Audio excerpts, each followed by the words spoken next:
90분 하려면 한 50분 해야지 나오네. 아, 그렇습니까? 그러니까.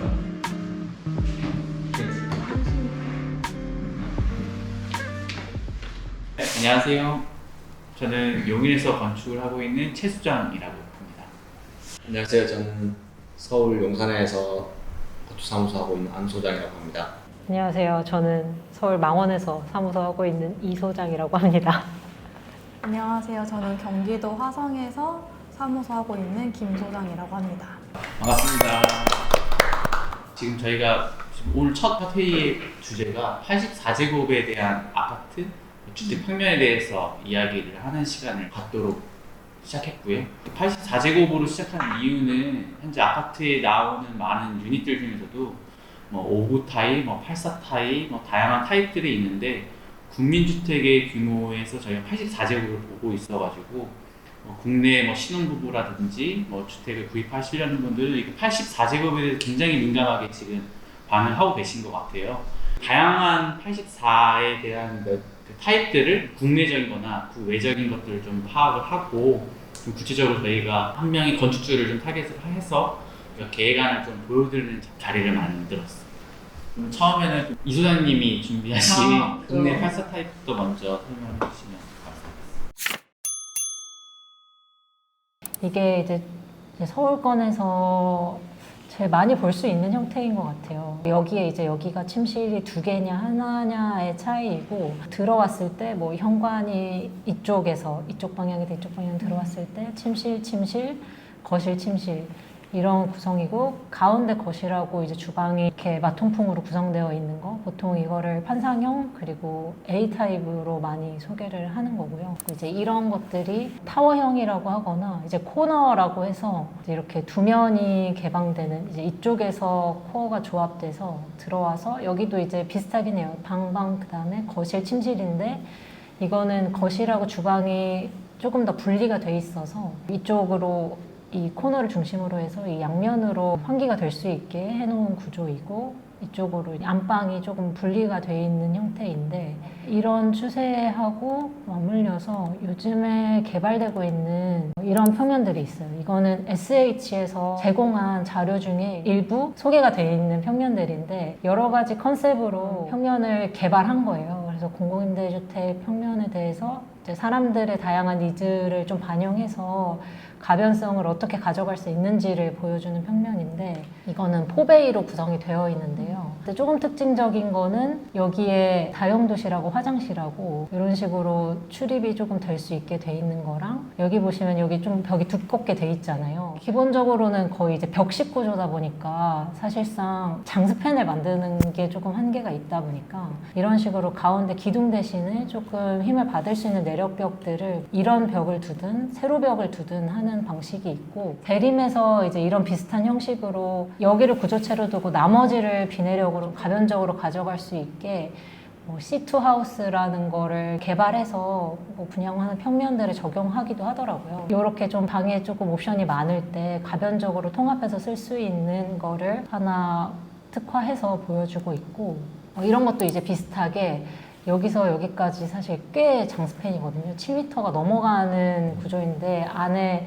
하나도 없어요. 근데 사실상 이게 만약에 실질적으로 적용된다고 하면은 아무래도 벽이 조금 가운데든 어디든 구조적으로 필요할 것 같기는 한데, 어쨌든 그렇게 얘를 통합해서 쓰면서 이거 같은 경우는 주방을 아예 현관에 들어왔을 때 거실하고 바로 보이게 하면서 이 너머의 발코니까지 만들어주겠다. 거실을 예전에야 TV만 보고 앉아서 쉬는 대로 생각했지만 다이닝이나 이런 거를 통합해서 많이 쓰는 추세잖아요. 그래서 이런 것들이 조금 들어왔을 때 개방감이나 이런 걸 만들어주는 데는 좀 잘 맞는 부분이 있는 것 같고요. 이런 거 같은 경우도 이제 코너 타입이라고 보시면 되는데, 이제 이쪽으로 2개 면이 개방되는 구조이고, 얘도 안에 들어왔을 때 여기에 이런 사실 동선이 어떻게 보면은 보통 이제 들어와서 거실하고 주방 여기를 가로질러서 판상형 같은 경우는 가게 되는데, 얘는 이런 복도 공간이 사실 로스라고 생각할 수도 있어요. 그냥 이동을 위해서 만들어지는 데니까. 근데 얘를 이렇게 통합해서 몰면서 거실이나 주방을 통합적으로 쓰면서 확장되고 있는 그런 평면의 구성을 만들 수 있는 거고요. 이것도 판상형이랑 비슷한데, 이제 보통 방방 거실 방이라고 했을 때 이 안방에서 이쪽 드레스룸하고 뭐 알파룸이나 작은 방이 있을 수 있는 영역을 수납이나 이런 거를 개방적으로 두면서 동선을 아예 조금 순환할 수 있게 만드는 방식이 있고, 여기는 현관에서부터 아예 머드룸처럼 이제 짐을 여기에다가 두고 뭐 주방까지 바로 가든지, 아니면 여기에서 짐만 두고 이쪽으로 돌아 나와서 여기서 할 수 있게 이 안에서 순환되는 동선이 되게 잘 보이는 평면 구성인 것 같아요. 이런 평면을 개발하고 있다는 거, 그리고 제안하고 있다는 게 현실적으로 지금 뭐 적용되고 있지는 사실 거의 않은데, 그냥 흔하게 접하는 기본적인 판상이나 기본적인 타워형 타입에서 이런 조금 변형의 여지들이 보여주고 있는 사람들의 니즈를 알 수 있는 자료가 아닐까 싶어서 가지고 와봤습니다. 확실히 동선이나 수납 같은 것들은 편리하게 고민돼 보이는 것들이 많은 것 같아요. 주방 가기 전에 머드룸처럼 해서 하는 동선이 만약에 저게 없으면 거실 지나서 가야 되잖아요. 짐 바로바로 싸들고 생선 같은 거 사올 때 뭐 물 흐를 수도 있고 그런 것들에 대한 실과의 관계를 고민하는 게 좀 확실히 적용이 많이 되어 있는 것 같아요. 사실 짐이 될 수도 있고 옷이 될 수도 있고, 뭐 여러모로 위생적인 측면에서도 요즘에는 좀 의미 있는 동선 체계인 것 같아요.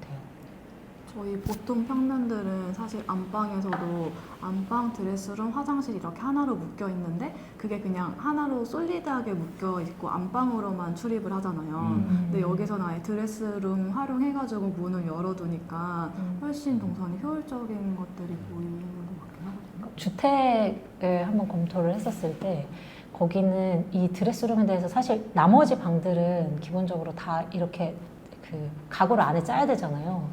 근데 이게 아니고 좀 이 드레스룸을 여기서만 쓰는 거는 조금 아깝다 해서 이 드레스룸을 약간 이제 같이 쓰는 그런 드레스룸으로 푼다고 했을 때 이렇게 동선이 어쨌든 여기서 한번 분리가 되기 때문에 안방에서만 쓰는 게 아니라 필요하면 이제 다른 가족들도 여기를 같이 쓸 수 있는 공간으로 풀었었던 적이 있거든요.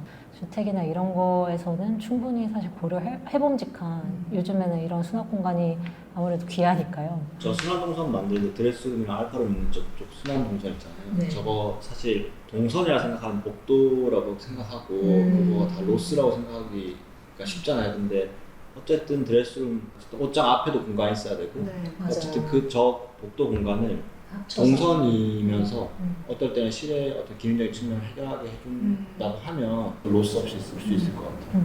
가변성에 대한 얘기가 많이 나왔고 순환 동선에 대한 얘기가 되게 많이 나왔는데, 그러니까 건축적으로 뭐 순환 동선으로 하면 사람들이 공간을 넓게 쓸 수도 있고 심리적으로 좀 편안하게 느낄 수 있다고 하는데, 그런 걸 위해서 보통은 이제 저희가 주방, 그 화장실 부분을 벽 쪽에 붙여서 완전히 분리를 시키는데, 대부분 지금 이 순환 동선을 만들기 위해서 화장실이나 이런 물 쓰는 공간들을 되게 중심적인 부분에다 이렇게 설치를 하는 것 같아요.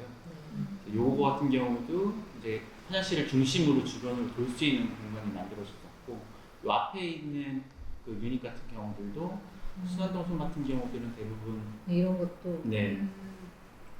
저는 그게 되게 생활 스타일의 풍부함을 만들어내는 것 같아요. 예를 들면 좀 전에 도면에서 보면 알파룸, 드레스룸, 파우더룸 저 존이 만약에 안방을 통해서만 한다고 하면 기능이 아직 부여되지 않은 그냥 공간이라고 봤을 때 안방이랑 접했을 때 효과적인 기능밖에 들어갈 수가 없잖아요.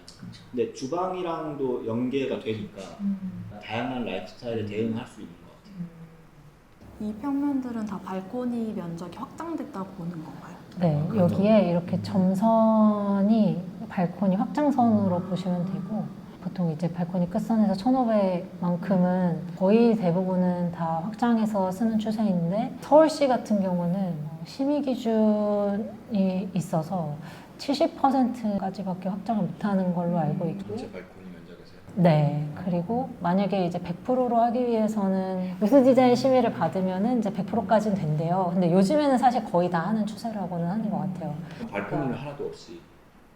그쵸. 이제 이거를 비확장으로 해서 쓰는 경우는 사실상 많지는 않고, 얘 같은 경우는 또 포베이니까 이 가로폭을 늘리기 위해서는 얘가 좁잖아요. 그럼 이런 거 같은 경우는 비확장을 한다 그러면 이거만큼 잘라야 되는 상황인데, 사실상은 거의 실기능을 할 수 없기 때문에 당연히 이거는 확장을 염두에 두고 실계획을 다 하는 거고, 그래서 뭐 요즘의 추세나 이 천편일률적이라고 하잖아요. 아파트 평면들이. 근데 그럼에도 분명히 이런 니즈를 반영해서 바꾸고자 하는 의지가 되게 분명히 있는 것 같아요. 이수연님이 옛날 회사에서 이런 거 개발했었던 이야기 해주면 좋을 것 같은데. 아, 평면이요? 네. 저는 이제 공공주택을 주로 현상 공모부터 실시까지 하는 부서에 있었는데, 그러다 보니까 그때는 트렌드 분석하고 그 트렌드에 맞춰서 평면을 어떻게 바꿀 것인가. 사실 우리가 이제 현상 공모 한다는 것 자체가 새로운 주거에 대한 선언 같은 거를 계속 해야 되는 과정이어서 그때 이제 이런 평면을 만들었던 적이 있어요. 그래서 가운데 다이닝이면서도 그냥 업무 공간이면서도 알파룸 같은 성격의 공간을 가운데 두는 건데, 기존의 판상형 아파트에서 가지고 있는 가로로 긴, 그래서 거실이나 방들이 조금 더 넓은 채광 면적을 확보할 수 있는 거 조금 다르게 깊이가 깊어지고, 그래서 조금 이제 특징적인 집에서 공간을 만드는 거였어요. 그래서 거실이면서도 주방의 그 중간 영역지대 같은 거를 만들어서 뭐 이거를 통합해서 이렇게 쓸 수도 있고 뭐 이렇게 쓸 수도 있고 아니면 좀 독립적으로 쓸 수도 있게 하는 이런 거를 했었는데, 실제로 찾아봤어요. 근데 이렇게 안 되고 그냥 3베이 이제 74 평면의 아파트처럼 가로로 넓어져서, 그러니까 거의 이제 여기에 존재감이 없어졌더라고요. 시기적으로 우리는 지금 바뀌고 있는 그 최앞에서 그거를 바로 반영해서 하다 보니까 실질적으로 그 요구가 축적되지 않은 상태에서 너무 이제 큰 변화에 도전적인 안을, 사실 이런 지금 SH에서 제공하고 있는 이런 것들이 다 그런 것 같아요. 그러니까 지금 이제 다 요구가 있지만 그게 약간 어느 정도의 층을 만들면서 이게 분명히 이렇게 바뀌어야 된다고까지는 아직 안 된? 지금까지 여기서 이제 보여주신 평면들은 실제 건물에서도 진짜 저런 평면을 가진 거는 거의 보기가 힘든 것 같아서. 그런 것 같아요. 아니면 앞으로 이제 저 평면을 반영해서 지어질 아파트들이 계획이 좀 있을런지가 좀 궁금한 것 같아요.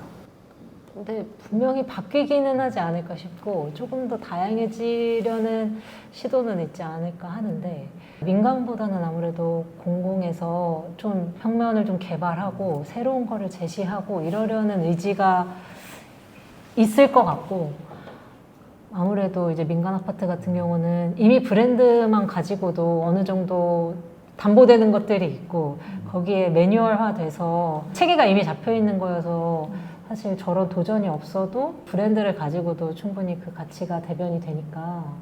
개발된 걸 좀 보면서 예를 들어서 3인이 살기 딱 좋은 베이직 하우스라는 걸 주안점을 두고 설계를 했잖아요. 근데 살다가 애기가 하나 더 생기면 되게 안 맞겠다. 이런 생각이라든지, 가사 편의와 육아를 위한 케어하우스인데 애기가 커버리고 나면 이 공간이 주는 편익은 되게 줄어드는 거 아닌가? 이런 생각이 좀 들어서, 집은 구성원들이 뭐 성장이나 직업이나 뭐 이런 것들이 계속 바뀌기도 하고 해서 어떤 특징을 하나를 잡아가지고 이렇게 평면을 만든다는 게 진짜 힘든 것 같다는 생각은 들었어요. 최근에 어떤 브랜드에서 나온 아파트 평면이 하나 있는데 현관이 2개 있어요. 애초에 분양 자체부터 현관이 2개더라고요. 그래서 자녀가 떠났을 때 그 한 칸을 다시 임대해 줄 수 있게끔 그냥 이렇게 붙여서 나오더라고요. 사회가 계속 급변하게 변하고 생활 환경이 변한다는 것에서 민감하게 반응하고 있는 것 같아요. 그래서 이제 구조 같은 것들도 좀 변화를 할 수 있는 거. 집을 살 때도 그냥 이게 내력벽이 아니고 다른 것들을 또 추구하는 이유는 이게 지금이 아니더라도 추후에는 뭐가 될 수도 있다라는 가능성이 있으니까 조금 더 선호하는 것 같아요. 3인이 4인이 될 수도 있고 1인이 될 수도 있고, 그런데 그런 것들을 다 포용할 수 있는 범위의 주택들을 더 선호하는 것 같아요. 이제는 뭐 모든 게 선택이지만 뭐 결혼을 하게 되면 그리고 아이를 낳게 되면, 그러니까 그런 거에 대한 지금의 결정되지 않은 거를 그래도 얘가 수용할 수 있는 공간이 있다고 하면 당연히 그거를 선택하지 않을까 싶어요. 선생님 그런 것 같아요. 아파트 알아볼 때 아이를 가질 건가? 아니면 재택근무를 할 것인가? 고려할 사람이 더 많아지는 거예요. 그쵸. 전에 좁은 집에서는 도무지 그런 것들을 할 수가 없겠더라고요. 여지가 없어서. 자, 8차 정도면은 2명이서 살기에는 저는 너무 넓은 것 같아요. 네. 사실 발코니까지 확장해서 다 쓰면 방이 거의 3개? 그쵸. 사실 4인 거실도 정도가 따로 있고. 살 수도 있는 정도니까. 글쎄요. 수가 있나? 잠깐 한번 끊고 가도 되나요? 네, 끊고 갈까요?